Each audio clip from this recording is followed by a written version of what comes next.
오늘은 어린이 청소년 주일입니다. 3년 전부터 우리 교단이 어린이 주일만이 아니라 청소년들의 문제가 더 심각하기 때문에 어린이 청소년 주일을 제정해서 지어오고 있습니다. 오늘은 우리 아이들을 어떻게 주님의 말씀과 사랑으로 잘 양육할 수 있을지 하나님께 은혜와 지혜를 구하는 소중한 날입니다. 우리 아이들은 지금 어떤 삶의 환경에서 자라고 있을까요? 미국 아이들과 관련된 통계 하나를 본 적이 있습니다. 우리나라는 아니지만 우리나라도 상당히 관련된 그런 통계 내용입니다. 8초마다 청소년 한 명이 학교에서 자퇴를 합니다. 미국입니다. 26초마다 청소년 한 명이 집에서 가출을 합니다. 47초마다 부모가 유아 한 명을 버립니다.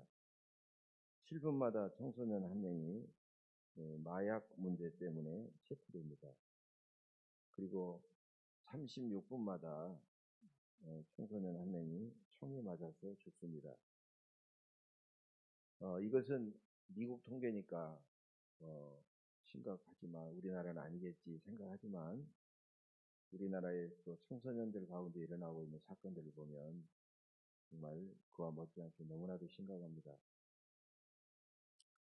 사람들은 텔레비전, 스마트폰, 컴퓨터 이런 문명의 기기들이 우리 아이들에게 얼마나 엄청난 해악을 끼치고 있는지를 잘 모릅니다.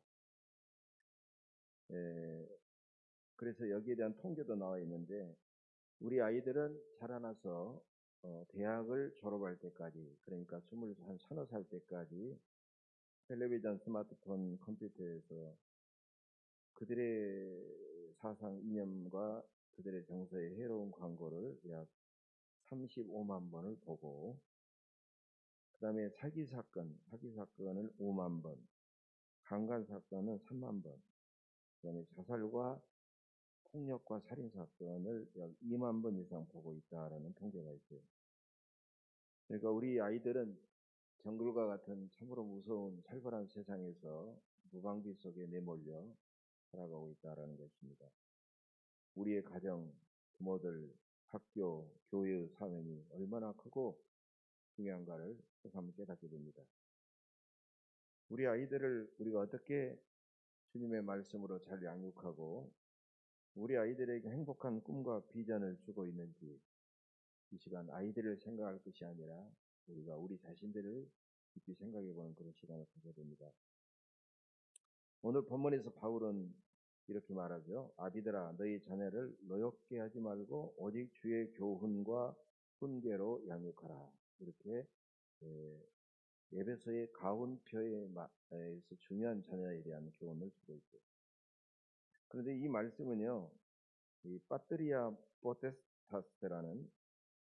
포테스타스는 로마에서 시행되었던 아버지의 법이에요. 이 아버지의 법과 비교해서 엄청난 교훈을 주고 있습니다. 이 로마 제국의 이 파트리아 포테스타스 아버지 법은 자녀에 대한 절대 소유권을 부모가 가지고 있어요. 그리고 그 자녀를 잘못하면 채찍으로 때리거나 그 다음에 자녀를 때로는 자녀가 좀 장애아가 있거나 문제가 있으면 버릴 수도 있어요. 버리는 게 죄가 아닙니다. 그 로마에서는. 그 다음에 심지어는 노예로 팔아는 게 수도 있어요. 이걸 부모에게 보장을 해준 거예요. 그런데 바울은 그렇게 무섭고도 살벌한 그 시대에 부모들에게 아비들아 너희 자녀를 노엽게 하지 마라.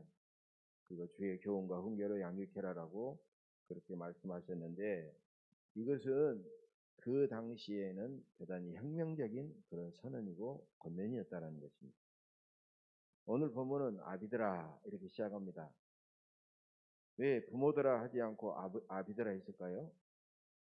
그 당시에도 남편들은 자녀의 양육의 문제는 아내에게 있다라고 그렇게 생각했다는 것입니다. 그래서 지금도 남편은 밖에서 일하고 아내는 집에서 아이를 키우고 이런 사고가 있어가지고 아이에게 무슨 문제가 생기면 왜 당신은 집에서 아이 하나 제대로 가르치지 못하고 아이 하나 제대로 간수하지 못하냐고 그렇게 아내를 책망하면 아내는 완전히 기가 죽습니다. 그러나 바울은 자녀 양육의 사명을 말하면서 어미들아 그러지 않았더라. 아비들아. 이렇게 아비들아, 의도적으로 아비들아라고 그렇게 불렀다는 것입니다. 여러분, 우리가 아버지가 된다는 거, 이것은요 굉장한 사건입니다. 정말 가슴을 설레이고 너무나도 복된 일입니다. 하나님도 자신을 향하여 예수님이 아버지라고 불렀고, 그 다음에 우리들도 아버지라고 부를 때 하나님은 가장 기뻐하세요. 그래서 예수님도 한 번도 하나님이라고 부른 적이 없어요. 아버지여, 아버지여. 겟세마네 동산에서는 아바 아버지여라고 그렇게 불렀죠. 그래서 하나님과 우리와의 관계를 아버지와 자녀와의 관계로 설정하기를 기뻐하신다는. 그래서 아버지는 자녀들이 자기 아버지를 생각하면서 하나님 아버지를 생각할 수 있도록, 자기 아버지를 머릿속에 떠올리면서 하나님 아버지를 떠올릴 수 있도록 해야 된다는 것입니다. 그래서 아버지는 이제 자기 아버지의 인격과 신앙과 삶에서 하나님의 인격과 사랑과 생명의 향기를 흠뻑 마시면서 맡을 수 있도록 그렇게 자라나도록 해야 된다는 거예요. 사실 오늘 본문의 말씀은 너무나도 당연한 말씀이잖아요. 근데 왜 바울은 당연한 말씀을 의도적으로 다시 여기 썼을까요? 자기 아버지, 자기 아이를 양육해야 될 아버지가 오히려 아이들에게 상처를 주고 아이들을 노엽게 하고 아이들을 슬프게 하기 때문입니다. 코로나19로 교회에서 많은 프로그램들이 중단이 되었는데, 한동안 교회에서 유행했던 프로그램 하나가 있었는데 아버지 학교라는 프로그램이었어요. 광주에서도 여러 교회에서도 시행을 했습니다. 아버지 학교. 이 아버지 학교에 참가했던 많은 아버지들은 몇 주간의 교육을 쭉 들으면서 일주일에 보통 토요일 날 한 번 모여서 하는데 자신이 아이들을 어떻게 대했는지를 알게 되고 그러면서 펑펑 울면서 회개하게 된다는 거예요. 근데 그 아버지들도 그 어려웠던 때 자기 아버지들로부터 받은 상처였어요. 그 상처를 대물림 받아가지고 똑같이 자기도 아이들에게 상처를 주고 있다는 거예요. 그래서 아버지 학교에서 드디어 나 자신의 실체를 발견하고 그것을 깨닫고는 집으로 돌아와가지고 거기서 숙제를 주는 거예요. 당신들은 반드시 집에 돌아가거든 아이들 앞에 무릎을 꿇고 잘못을 빌어라. 그러면 집에 돌아와서 아버지의 체면도 버리고 얘들한테 오락해가지고 무릎을 꿇고 얘들 앞에 얘들아 잘못했다. 내가 너희들에게 너무나도 많은 상처를 주었다. 그렇게 하면서 퍽퍽 울게 되면 그 아이들은 영문을 모르고 어리둥절하겠지만은 아버지의 진심을 알게 되면서 아빠 그러지 말아요. 우리도 아빠를 미워했어요. 그러면서 서로 부둥켜 안고 전혀 다른 삶을 살아가고 행복한 삶을 살아가게 된다. 여러분, 결혼해서 아이를 낳기만 하면 저절로 좋은 부모가 되질 않습니다. 부모는 그런 하나님 아버지께 하나님을 아버지라고 부르면서 하나님 아버지, 저도 아버지로서 우리 자녀들을 잘 기를 수 있는 그런 아버지의 마음을 저에게 주세요. 이렇게 우리는 기도해야 된다는 거예요. 그러면 아이를 어떻게 양육할까요? 여러분, 우리가 아이를 양육할 때 한 번도 아이 양육 면허증을 딴 적이 없어요. 우리가 운전을 하더라도 면허증을 따야 되는데 누가 면허증 땄습니까? 오늘 본문에 보면 세 가지 양육의 원리를 확실하게 알게 될 때 우리는 아이 양육의 면허증을 따는 것과 같다. 그렇게 생각해야 돼요. 첫째로 자녀를 노엽게 하지 말라. 둘째로 주의 교훈으로 양육하라. 셋째로 주의 훈계로 양육하라. 이 세 가지 양육의 원리를 확실하게 이 시간 한번 가슴속에 새기도록 하겠습니다. 첫째로 자녀를 노엽게 하지 말아야 합니다. 자녀를 막 분노하게 하고 화나게 해서는 안 돼요. 어떤 가정사역연구소에서 아이를 노엽게 하는 부모를 잘못된 운전 유형으로 그렇게 비유해서 설명한 적이 있습니다. 아이를 노엽게 하는 부모. 첫째로 과속형 부모가 있습니다. 과속형 부모. 부모가 아이에게 너무 많은 것을 급하게 요구해요. 아이에게. 너무 급하게 요구하면 그 아이의 능력에 맞지 않게 급하게 오면 아이는 엄청난 상처를 받게 됩니다. 분노하게 돼요. 여러분, 손님이 왔다 가면 너 왜 그렇게 손님 앞에 버릇없이 굳었어 하고 회초리로 아이를 때리는 부모가 있어요. 여러분, 아이죠.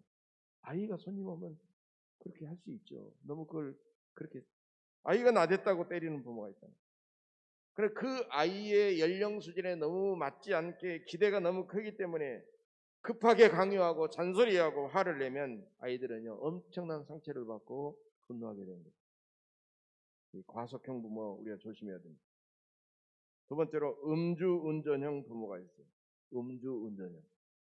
음주운전은 어떻게 합니까? 음주운전은 나 할 수 있어 하고 술 한잔 먹고 그냥 오기에 막 감정에 따라서 하는 거예요. 욱하는 감정을 절제하지 못하고 대하는 그런 부모들 때문에 우리 아빠는 지금 제정신으로 우리한테 대하는 게 아니구나 하면서요 엄청나게 아이들은 감정 상처를 받게 됩니다. 부모는요 아무리 화가 나도 자기 감정에 따라 아이를 꾸짖거나 아이를 가르치려고 해서는 안 된다는 거예요. 세 번째로 끼어들기형 부모가 있어요. 끼어들기형. 부모가 아이를 믿어주지 못하고 조그만 무슨 문제가 있으면 쉽게 중간에 딱 끼어들어가지고 간섭하고 막 강요하기 때문에 아이들은요 엄청난 상처를 받게 되는 거예요. 그래서 부모는요 아이들한테 좀 떨어져 있어야 돼요. 떨어져서 아이들이 어떻게 문제를 해결하나 하고 한번 좀 믿어주고 좀 기다려주고 지켜보셔야 돼요. 일일이 매사에 즉각 끼어들어가지고 문제를 간섭하면 아이들이 굉장히 상처를 받고 분노하게 돼 있다. 네 번째로 뺑소니형 부모가 있습니다. 뺑소니형. 이런 부모는 아이가 사고를 치는지 아이가 음란 사이트에 접속하고 있는지 우리 아이가 지금 교회에는 출석하고 있는지 전혀 관심이 없죠. 그냥 무관심해버려요. 방임해버리는 거예요. 자녀가 자기에게 무관심하고 부모가 자기에게 무관심하고 방임해버리고 마땅히 부모가 있을 자리에서 그냥 뺑소니 치듯이 도망가 버리는 그런 부모에게 자녀들은 상처를 받고 분노를 하게 된다는 거예요. 다섯 번째로 초보 운전형 부모도 있습니다. 아이의 실력과 재능이 그 연령대에 마땅히 있어야 되는데 부족하다고 그 아이에게 막 꾸중을 하면요 그 아이는 상처받고 분노하는 것입니다. 여러분 운동회 할 때 그 아이는 나름대로 젖먹는 힘까지 최선을 다해서 했는데도 꼴찌를 했다면 그 아이는 꾸중을 받아야 되는 것이 아니라 칭찬을 받아야 돼요. 그래 너 최선을 다했잖아. 칭찬받아야 돼요. 꾸중받을 거야 아니에요. 열심히 밤을 새워 공부했어도 성적이 오르지 않았다면 꾸중을 하는 것이 아니라 칭찬을 받아야 돼요. 그래 너는 설렁설렁하지 않고 너는 최선을 다했잖아. 괜찮아. 그럼 그 아이는 감동하게 되는 거예요. 여러분 인내와 끊임없는 노력이 필요한 과정을 우리가 봐야지. 어떤 눈앞의 결과에만 집착하는 부모에게 아이들은 상처를 받고 분노하게 되는 것입니다. 그 다음에 경쟁운전형 부모가 있어요. 경쟁운전. 누가 자기 앞에 이렇게 추월해 가면요 꼴을 못 보는 사람이 있어요. 귀엽고 가서 자기도 추월을 해야 돼. 그런 부모가 있잖아요. 도로에서 자기 다른 차보다 무조건 앞서가겠다고 쓸데없이 경쟁하는 그런 운전자처럼 어떤 일이든지 자기 아이를 남의 집 아이들과 비교하는 거예요. 계속 비교하면서 막 그러면서 너는 다른 집 누구는 이러는데 너는 왜 이러냐. 그러면서 그렇게 하는 아이들은 엄청나게 상처받고 분노하게 되는 거예요. 이상 아이를 노엽게 하는 6가지 부모의 공통점이 있다고 하면 뭐겠습니까? 이 6가지 부모의 공통점은 아이 중심으로 양육하지 않고 철저하게 부모 중심으로 부모의 욕심에 따라서 아이를 대하고 양육한다는 것입니다. 여러분, 교육 전문가들에 따르면 공부를 처음부터 잘 못하거나 그 다음에 공부를 나름대로 열심히 해도 성적이 오르지 않는 아이들을 가만히 보면 다 이유가 있다는 거예요. 처음부터 아예 그냥 뭐 지능이 철저하게 천천히 떨어지면 뭐 하겠지만 나중에는 어느 정도 다 비슷하거든요. 그러면 이 아이가 건강에 문제가 있는지, 정서적인 불안에서 문제가 있는지, 아니면 아이가 아예 기초가 약한지, 그런 원인이 있기 때문에 부모들은 그런 원인을 여러 가지 방법으로 한번 찾아볼 수 있어야 된다. 전문 상담가나 의사나 이런 사람들과 한번 상담을 하고, 그래서 그 원인을 찾아서 따뜻하게 격려해주고 치료해주고 늘 이렇게 해주게 되면 이 아이는요, 부모의 사랑을 느끼면서 점점 동기부여를 갖게 되고 노력하게 돼서 성적이 오르고 결과가 좋아질 수 있다는 거예요. 이처럼 부모는 자녀에게 무조건 자기의 생각과 욕심과 공부를 강요할 것이 아니라 먼저 자녀의 입장에서 자녀를 깊이 이해하고 자녀의 고통을 공감하고 자녀를 배려하면 자녀는 부모의 사랑을 점점 느끼면서 부모에게 감동하고, 부모가 저렇게 나를 사랑하고 최선을 다하는데 나도 해야지 하면서 열심히 공부하면서 달라지고 변화되는 그런 역사가 생기게 된다. 그래서 우리는요, 너 자신을 알라라는 말처럼 우리가 자녀들을 알아야 됩니다. 알게 될 때 이해하고 공감하고 사랑하게 됩니다. 그럼 자녀들은 분노하지 않습니다. 두 번째로 주의 교훈으로 양육해야 합니다. 왜 부모 교훈이라고 하지 않고 주의 교훈이라고 했을까요? 여러분, 내가 낳은 내 자녀 같아도 주님께서 허락하셔서 주신 주님의 자녀이기 때문이고, 주님만이 이 아이의 사명과 재능과 지식과 장점과 단점과 어떻게 이 아이를 사용하실지 다 알고 있기 때문에 우리의 지식과 생각으로 아이들을 양육할 것이 아니라 주의 교훈으로 아이들을 당연히 양육해야 된다는 거예요. 부모는 세상에서 유명하고 이름 날리고 주님을 위해서 많은 사역을 했더라도 막상 자기 자녀는 엉뚱하게 엉망이 되어버리고 망가져버리면요, 이 아이를 주의 교훈으로 바르게 양육하지 못한다면 어찌 보면 가장 귀한 사명을 잃어버리는 것이고 가장 귀한 것을 망각해버린 것이고.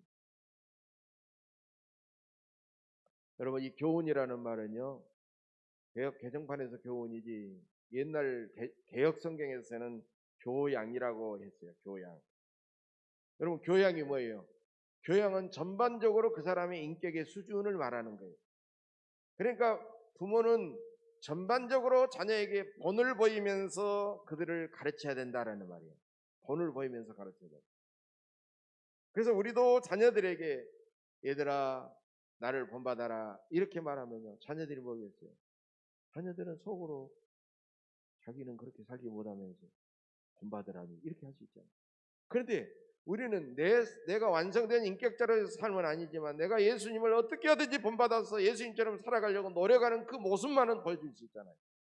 그래서 우리는 이렇게 말해야 돼. 얘들아, 이 아빠가, 이 엄마가 예수님을 본받으려고 막 노력하고 애쓰는 것처럼 너희들도 이 엄마처럼 이 아빠처럼 예수님을 본받으려고 애쓰고 노력하면 좋겠다. 이렇게 말할 수 있도록 애들에게 본을 보여줘야 되는 거예요. 그게 우리 인간의 본이 아니죠. 믿음 안에서 예수님 안에서 잘 자라나려고 노력하는 모습을 보여주면 된다는 거예요. 영국의 R.F. 허츠라는 심리학자가 있어요. 유명한 분인데 이분이 재밌는 조사를 했어요. 영국에서만이 아니라 무려 24개 나라에서 8살부터 14살 어린이 청소년 10만 명, 이렇게 표본 숫자가 굉장합니다. 24개국의 8살부터 14살 어린이 10만 명을 대상으로 자기가 존경하는 부모의 모습은 어떤 부모냐, 이것을 이제 조사를 한 적이 있어요. 여기서 이제 10가지를 쭉 이야기하는데 여러분들이 한번 기억해 보십시오. 어떤 부모인지. 첫째로, 자녀들 앞에서 싸우지 않는 부모. 자녀들이 지금 써낸 거예요. 자녀들이 내가 본받고 싶고 내가 존경하고 싶은 부모예요. 자녀들 앞에서 싸우지 않는 부모. 두 번째, 자녀들에게 거짓말하지 않는 부모. 세 번째, 자녀들의 질문에 친절하게 올바로 대답해주는 부모. 네 번째로, 어떤 자녀만 편애하지 않는 부모. 다섯째, 자녀 앞에서 서로 사랑하며 행복하게 보이는 부모. 여섯째로, 자녀에게 좋은 친구가 되어주는 부모. 일곱 번째로, 자녀의 친구들까지 사랑하는 부모. 여덟째, 자녀를 타인 앞에서 존중해주는 부모. 아홉째, 칭찬을 아끼지 않으면서 자녀가 잘못하면 정확하게 책망해주는 부모. 열 번째, 일관성 있는 말과 행동을 보여주는 부모. 우리가 어느 정도 알고 있는 내용이죠. 다시 한번 우리가 요약한다면 어떤 내용이겠어요? 하나님 앞에 정직하고 진실하고 이웃을 사랑하며 살면서 부모 본인도 행복하고 아이들에게도 저절로 본이 되는 그런 부모를 자녀들은 원하고 있다는 거예요. 여러분, 부모가 이렇게 살아갈 수 있는 능력을 어디서 얻겠습니까? 험하고 유혹이 많은 세상에서 지식과 의지와 교양만으로는 이런 부모가 된다고 하는 것은 너무나도 어렵습니다. 전능하신 사랑의 하나님을 견고하게 믿고 매 순간마다 주님이 주시는 말씀과 기도와 성령의 충만함으로 늘 살아가게 될 때 점점 이런 부모로 변화될 수가 있다는 것입니다. 남편을 먼저 떠나보내고 이제 아버지 없이 성장할 그런 아들을 보면서 어떻게 하면 하나님의 뜻대로 키울 것인지 늘 지혜를 구하며 간구했던 어머니가 있었습니다. 이 어머니의 이름은 엘리자였고 이 아들의 이름은 여러분도 알고 있는 존 데이비슨 록펠러였습니다. 존 데이비슨 록펠러. 왜 돈을 벌어야 하고 번 돈을 어떻게 써야 하는지 알았던 미국의 역사상 최고의 부자요, 가장 멋진 부자였던 존 데이비슨 록펠러는 그의 어머니 엘리자의 10가지 신앙 교훈으로 길러낸 위대한 인물이었습니다. 록펠러를 그런 인물로 길러냈던 것은 학교 교육이 아니었어요. 다른 어떤 교육이 아니었어요. 그의 어머니 10가지 신앙의 교훈이었습니다. 이것은 우리가 어디에나 자주 나오니까 알고 있죠. 그러나 이 시간 다시 한번 환기하기 위해서 이 말씀드립니다. 10가지 신앙의 교훈을 소개합니다. 하나님을 친아버지로 섬겨라. 하나님 아버지께서만 복을 주신다. 두 번째로, 목사님을 하나님 다음으로 섬겨라. 세 번째로, 주일 예배는 빠짐없이 본교회에서 드려라. 네 번째로, 평생 동안 11조 주머니를 준비하고 먼저 그것을 채워라. 다섯 번째로, 누구도 원수를 만들지 말아라. 여섯 번째로, 아침에 일어나면 네가 세운 목표를 놓고 하나님께 기도해라. 일곱 번째로, 잠자리에 들기 전에 반드시 반성하고 기도해라. 여덟 번째로, 아침밥 먹기 전에 꼭 하나님의 말씀을 먼저 읽어라. 아홉 번째로, 남을 도울 수 있으면 기쁨으로 도와라. 열 번째로, 예배 시간에는 꼭 앞자리에 앉아라. 여러분, 록펠러는요 1832년생이니까 지금부터 182년 전에 태어난 사람이에요. 그렇기 때문에 우리가 너무 고리타분한 뻔히 알고 있는 그런 교훈이라고 생각하십니까? 절대 그렇지 않습니다. 여러분, 오늘날 록펠러의 후손은요 5대째 뉴욕 가장 황금자리에 있는 맨하탄 황금자리에 있는 록펠러 자선재단에서 재산을 운영하고 있어요. 그리고 록펠러의 재산이 어느 정도냐, 록펠러 재단의 재산이 어느 정도냐, 이게 숫자로 세질까요? 100조 달러. 100조 원이 아닙니다. 100조 달러예요. 달러. 그러니까 이것을 씌워봤더니 하나로 1경원이에요. 1경. 이게 조 단위로도 이게 넘어가 버려요. 조도 넘어가 버려요. 1경원. 그리고 후손들은 지금까지 녹펠러 어머니의 유언을 그 가문의 가훈으로 지금까지 지켜오고 있기 때문에 그렇게도 돈이 많아도 한 번도 그들은 분쟁한 적이 없고 범죄하거나 타락한 자녀들이 없다는 것입니다. 주의 교훈은 시대와 환경을 초월한 영원한 진리이기 때문입니다. 믿고 지키면 영생과 복을 받지만 믿지 않고 지키지 않으면 허망하게 그 인생은 끝나버리기 때문입니다. 부모 되신 여러분께서 먼저 주의 교훈대로 살면서 우리 사랑하는 아이들에게 삶의 본을 보이며 양육하시기를 간절히 바랍니다. 세 번째로 주의 훈계로 양육해야 됩니다. 주의 교훈은 뭐고 주의 훈계는 뭔가 분명히 다릅니다. 주의 교훈으로 하는 양육이 예방하는 양육이라면 주의 훈계로 하는 양육은 잘못해서 바로 잡아주는 양육입니다. 오늘 구약의 본문이죠. 잠언 22장 6절 마땅히 행할 길을 아이에게 가르치라. 그리하면 늙어도 그것을 떠나지 아니하리라. 여러분, 훈계는 뭐냐? 훈계는 아이의 잘못을 하나님의 말씀으로 바로 잡아주는 것입니다. 3살 버릇이 80까지 가고 바늘도둑이 소도둑 된다라는 그런 속담처럼 아이가 삐뚤어지면 한시가 바쁘는 거예요. 삐뚤어진 것이 굳어지기 전에 훈계로서 빨리 바로 잡아줘야 된다는 거죠. 어떻게 해서 바로 잡아줘야 될까요? 부모가 잔소리로 바로 잡아야 될까요? 꾸중으로 바로 잡아야 될까요?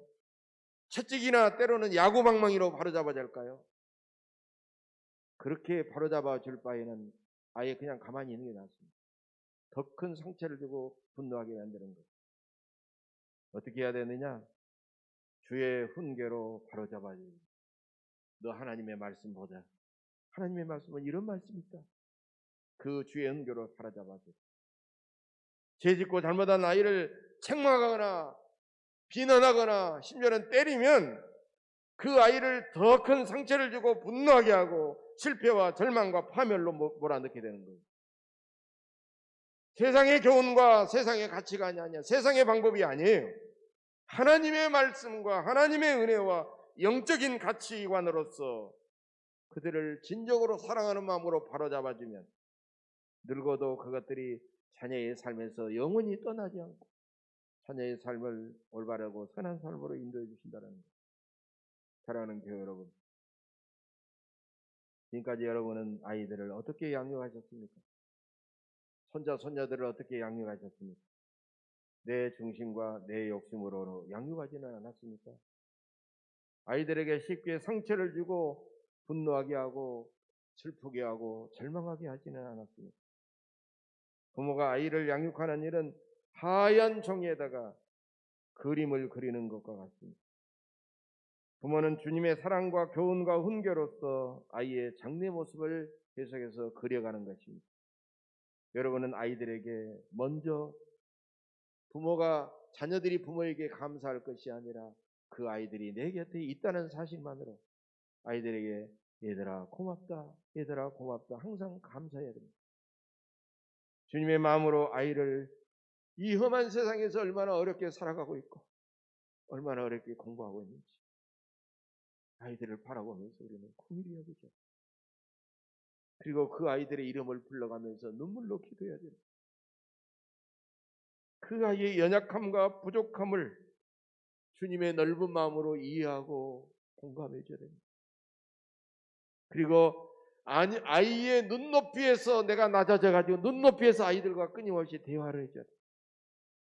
그리고 그 아이가 다른 아이들이 갖지 못하는 장점이 있고 분명히 좋은 점이 있어요. 장점이 있고 재능이 있어요. 분명히. 그것을 발견해가지고 너는 특별한 아이다라고 칭찬해주고 너는 잘할 수 있어 하고 격려해주고 그렇게 해줘야 됩니다.